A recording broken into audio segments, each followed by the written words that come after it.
I want to tell you a story about a country born of rebellion, forged in fire, tested, hardened, looking to leave a legacy. This country, it started building and grew stronger, taller. It faced challenges, the likes the world has never seen, and struggled, and came together and prevailed.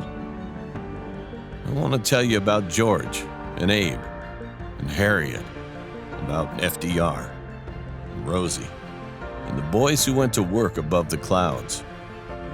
I want to tell you a story about a country and its people, about Ford and Amelia and Frank and Martin, and those who dared to strive for something greater than themselves, who worked hard, who left a mark, who turned dreams into reality.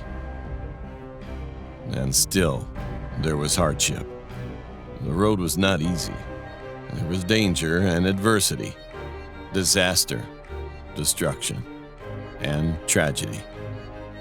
In this country, these people, they continued to build and rebuild. They grew tired, but they did not despair. They stumbled, but they did not fall. And there was new growth and a new future.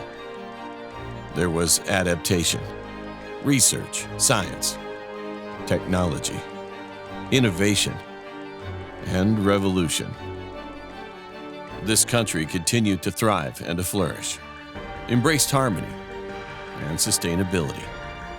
This country embraced strength and resilience and how to build that which endures.